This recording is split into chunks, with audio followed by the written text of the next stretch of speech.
The Lexus GSF starts at $84,400. And guess what?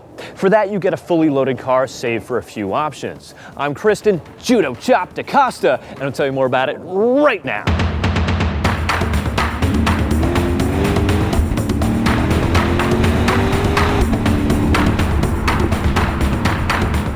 What are those options? Orange brake calipers for $300, upgraded paint this color or orange, and a Mark Levinson system that adds 17 speakers with 835 watts of power for $1,380. Otherwise, for $84,000, you get all this. What exactly is all this? Well, some might call it a sport saloon, a sport sedan, or even a sport luxury. Me? Well, I'd have to agree with all the aforementioned. Powering this 4,300-pound sedan from a stop to 60 miles per hour in just 4.5 seconds is a naturally aspirated V8. It produces 467 horses and 389 pound-feet of torque. It's all mated to a non-dual clutch 8-speed gearbox that is smooth as Jiffy peanut butter soaking in the hot sun.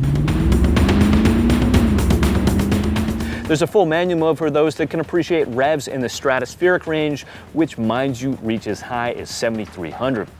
That all being said, top speed maxes out at 168 miles per hour, to which end you'll never achieve the GSF's 16, 24, 19 mile per gallon rating. But you didn't need me to tell you that. Bringing things to a complete stop is a Brembo setup. 14.9-inch rotors up front and 13.5-inch rotors in the back, and 6 and 4 piston calipers clamping down respectfully. These sit in 19-inch wheels wrapped in rubber that looks a little thick for the car's proportions, but that's just my opinion. Turn your attention to the front of the car and you'll notice a GSF-specific body kit which helps stabilize this sedan. You'll also notice these projector-like triple beam headlights. Go to the back and you'll find a carbon fiber spoiler, which Lexus likes to point out is made in the same shop that was used to develop the LFA supercar, a now 6-year-old project. Just saying. Oh, and don't forget about this quad exhaust, which sounds great. Jump inside and you'll immediately notice the 12.3-inch screen, which I believe is the same one that we saw last month in the RX. It offers the same split-screen capabilities, which I liked, and now familiar mouse system.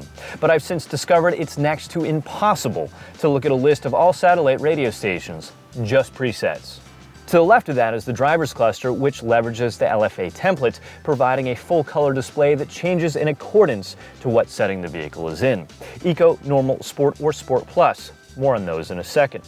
Looking up, you'll find a HUD for turn-by-turn directions and speed. Drive your attention back this way, and you'll notice the 10-way powered sport seats, heated and ventilated, that do an admirable job of keeping you snug as a bug during switchbacks. I would have liked to see controls to influence lateral support, but not a deal breaker. Return your eyes to the center stack and you'll locate the climate control system. It's dual zone with these fairly impressive temperature gauges that count up or down like an old bedside alarm clock. Operation is moderately intuitive but doesn't match that of Audi's Q7 or TTS, which we reviewed a few weeks ago. Now, there are a variety of safety and performance features that I haven't touched on. Safety. There's a pedestrian detection. It will stop you from running someone over, cross-traffic alert, blind spot monitoring, and lane departure alert. There's also adaptive cruise control, though it won't bring the car to a complete stop or start it from a standstill. Suffice to say, Lexus has some catching up to do when compared to Mercedes and Audi. Performance. There is a TVD, otherwise known as a torque vectoring differential. This is big in any performance car. And unlike other car makers, Lexus's system doesn't use brakes to distribute power to the inside or outside wheels. No, instead they use clutch plates. Nevertheless, there are 3 modes: slalom, track, and standard. As mentioned, there are a handful of driving modes, Sport and Sport Plus, which progressively tighten things, steering and suspension, but also sharpen throttle and hold gears longer.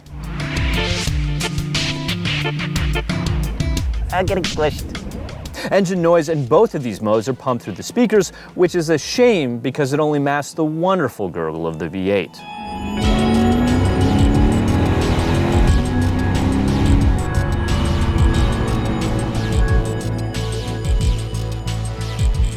So, did I like the GSF? Yes, especially for those that seek a luxury sports sedan that's pricing is rooted in blissful simplicity.